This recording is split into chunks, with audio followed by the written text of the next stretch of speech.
भोपाल से प्रस्तुत हैं प्रादेशिक समाचार। नमस्कार, समाचारों के साथ मैं जितेंद्र रघुवंशी। पहले मुख्य समाचार। केंद्र सरकार ने रेमडेसिविर इंजेक्शन का उत्पादन बढ़ाने का फैसला किया। सीबीएसई और एमपी बोर्ड ने स्थगित की बोर्ड परीक्षाएं। प्रदेश सहित 8 राज्यों में किसानों की बेहतरी के लिए माइक्रोसॉफ्ट के साथ समझौता और लोगों की खान पान की आदतों में सुधार के लिए सरकार ने शुरू किया आहार क्रांति अभियान। अब समाचार विस्तार से। केंद्र सरकार ने देश में रेमडेसिविर इंजेक्शन के उत्पादन और आपूर्ति बढ़ाने तथा इसकी कीमत कम करने का फैसला किया है। सरकार ने 6 निर्माताओं को हर महीने 7 अतिरिक्त केंद्रों पर इसकी 10 लाख खुराक उत्पादन करने की अनुमति दी है। इस समय देश में रेमडेसिविर के 7 निर्माताओं की कुल मासिक उत्पादन क्षमता 38,80,000 खुराक है।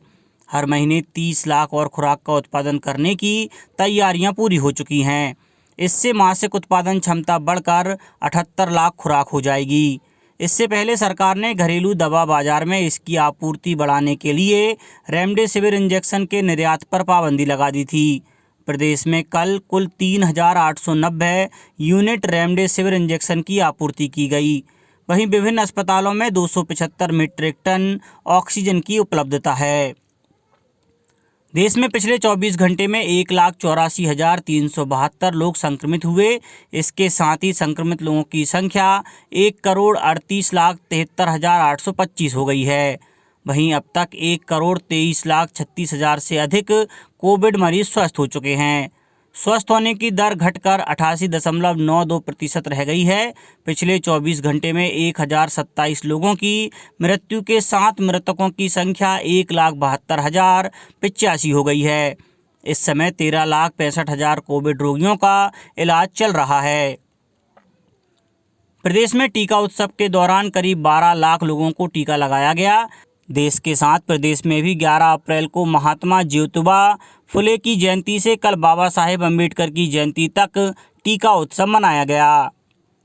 पन्ना जिले में आज रात्रि 10 बजे से 22 अप्रैल की सुबह 6 बजे तक कोरोना कर्फ्यू लागू रहेगा। आगरमालवा सांसद महेंद्र सिंह सोलंकी ने कल जिला अस्पताल का निरीक्षण किया। जिले में कल 126 कोरोना पॉजिटिव मिले हैं। खंडवा में जिला स्तरीय क्राइसिस मैनेजमेंट ग्रुप की बैठक वन मंत्री डॉक्टर कुंवर विजय शाह की अध्यक्षता में संपन्न हुई। जबलपुर में नुक्कड़ नाटक के माध्यम से घनी बस्तियों और कॉलोनियों निवासियों को जागरूक किया जा रहा है। मंदसौर में 98 नए मरीज मिलने के बाद यहां प्रतिदिन शाम 6 बजे से सुबह 10 बजे तक कोरोना कर्फ्यू लागू रहेगा। मंडला और रीवा में 23 अप्रैल की सुबह 6 बजे तक के लिए कोरोना कर्फ्यू बढ़ाया गया है। यहाँ 69 नए संक्रमित मिले हैं। ग्वालियर में ई रिक्शा से जन जागरण किया जा रहा है। उज्जैन में कोरोना संक्रमण के 267 नए मामले सामने आए हैं। झाबुआ में 255, धार में 161, विदिशा में 177, शिवपुर में 5 नए मामले मिले हैं। शिवपुरी में 241 लोगों को कोविड के टीके लगाए गए। केंद्र सरकार ने सीबीएसई की 12वीं की बोर्ड परीक्षा स्थगित कर दी है और 10वीं की बोर्ड परीक्षा रद्द कर दी है। कोविड की मौजूदा स्थिति, स्कूलों के बंद होने और बच्चों की सुरक्षा के मद्देनज़र 12वीं की बोर्ड परीक्षाएं स्थगित कर दी गई हैं। 1 जून को स्थिति की समीक्षा के बाद 12वीं की परीक्षा के बारे में फैसला किया जाएगा। 10वीं बोर्ड के परीक्षा परिणामों को बोर्ड द्वारा विकसित प्रक्रिया के आधार पर तैयार किया जाएगा। उधर प्रदेश में भी मध्य प्रदेश माध्यमिक शिक्षा मंडल ने हाई स्कूल और हायर सेकेंडरी सहित अपनी सभी परीक्षाएं कोरोना संक्रमण के खतरे को देखते हुए 1 महीने के लिए स्थगित कर दी हैं। यह परीक्षाएं 30 अप्रैल और 1 मई से होने वाली थीं। मंडल के अनुसार अब यह परीक्षाएं जून के पहले सप्ताह से आरंभ होकर जून के अंतिम सप्ताह तक कराई जाएंगी। उपराष्ट्रपति एम वेंकैया नायडू ने कोविड से लड़ने में राज्यपालों को मुख्यमंत्रियों के साथ सक्रिय सहयोग करने को कहा है। उन्होंने कहा कि अधिक प्रभावी रणनीति तैयार करने में वे राज्य सरकारों का मार्गदर्शन कर सकते हैं।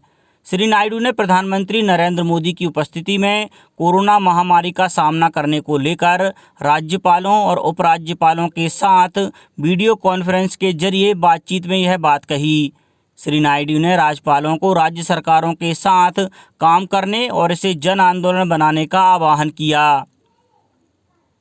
सरकार के प्रधान वैज्ञानिक सलाहकार प्रोफेसर के विजय राघवन ने लोगों के कल्याण और भलाई के लिए मानस ऐप की शुरुआत की है। मानस मस्तिष्क स्वास्थ्य और साधारण अवस्था संवर्धन प्रणाली का संक्षिप्त स्वरूप है, जिसे प्रधानमंत्री विज्ञान प्रौद्योगिकी और नवाचार सलाहकार परिषद ने राष्ट्रीय कार्यक्रम का दर्जा प्रदान किया हुआ है। केंद्रीय कृषि मंत्री ने मध्य प्रदेश सहित 6 राज्यों के 100 गांवों में प्रायोगिक परियोजना के लिए माइक्रोसॉफ्ट के साथ समझौता ज्ञापन पर हस्ताक्षर किए हैं। इस परियोजना के जरिए चुने गए गांवों में किसानों की बेहतरी के लिए विभिन्न कार्य किए जाएंगे, जिससे उनकी आय में बढ़ोतरी होगी। इससे किसानों की लागत मूल्यों में कमी आएगी और खेती-बाड़ी आसान होगी। फसलों की कटाई के बाद के प्रबंधन और वितरण सहित उन्नत और सुव्यवस्थित खेती-बाड़ी के लिए माइक्रोसॉफ्ट किसान इंटरफेस विकसित करेगा। पोषण के बारे में जनता में जागरूकता लाने के लिए सरकार ने आहार क्रांति अभियान शुरू किया है। इसे आहार से जुड़ी इस विशेष समस्या, खासतौर पर खुशहाली के बावजूद भोजन से संबंधित कुपोषण से निपटने के लिए शुरू किया गया है। अध्ययनों से पता चला है कि भारत में कैलोरी के लिहाज से जितने कृषि उत्पादों की ज़रूरत है, उससे 2 गुना उत्पादन होता है, लेकिन इसके बावजूद देश में कुपोषण की समस्या बरकरार है। इसी बात को ध्यान में रखते हुए आहार क्रांति अभियान शुरू किया गया है। इस अभियान का आदर्श वाक्य है, उत्तम आहार उत्तम विचार। आहार क्रांति अभियान के अंतर्गत लोगों को भारत के परंपरागत भोजन में पोषण, स्थानीय फलों और सब्जियों के औषधीय गुणों और संतुलित आहार के महत्व के बारे में बताया जाएगा। दमोह उपचुनाव के लिए चुनाव प्रचार का शोर आज थम जाएगा। इससे पहले कल भाजपा और कांग्रेस का शक्ति प्रदर्शन हुआ। कांग्रेस के पूर्व मुख्यमंत्री और कांग्रेस अध्यक्ष कमलनाथ ने रोड शो किया। वहीं शाम को भाजपा से प्रदेश अध्यक्ष बीडी शर्मा, केंद्रीय मंत्री प्रहलाद पटेल ने रैली निकालकर रोड शो किया। प्रशासनिक स्तर पर निर्वाचन की तैयारियां अंतिम क्षणों में हैं। इस उपचुनाव में 2,39,000 से ज़्यादा मतदाता अपने मताधिकार का प्रयोग करेंगे, जिसमें से लगभग 6,572 मतदाता पहली बार वोट डालेंगे। इस बार भाजपा और कांग्रेस सहित 22 उम्मीदवार चुनाव मैदान में हैं, जिसमें 16 उम्मीदवार निर्दलीय हैं। 2 महिलाएं भी चुनावी दांव पेंच में अपनी किस्मत आजमा रही हैं।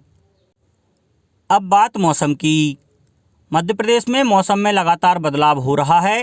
राजधानी समेत इंदौर, उज्जैन, जबलपुर, होशंगाबाद संभाग के जिलों में मौसम विभाग ने अगले 24 घंटे में तेज हवा चलने के साथ ही बारिश होने की संभावना जताई है।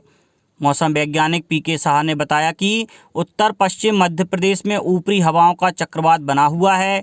इससे नमी आने से बादल बन रहे हैं। इससे भोपाल, इंदौर, उज्जैन, जबलपुर, होशंगाबाद संभाग के जिलों में बादल छाने के साथ हवा चलने और हल्की बारिश हो सकती है। साहा ने बताया कि उत्तर पश्चिम मध्य प्रदेश में बना सिस्टम देर रात तक खत्म हो जाएगा। इसके बाद अगले 5 दिन तक प्रदेश में मौसम साफ रहेगा और तापमान में धीरे धीरे बढ़ोतरी होगी। अंत में मुख्य समाचार एक बार फिर। केंद्र सरकार ने रेमडेसिविर इंजेक्शन का उत्पादन बढ़ाने का फैसला किया। सीबीएसई और एमपी बोर्ड ने स्थगित की बोर्ड परीक्षाएं।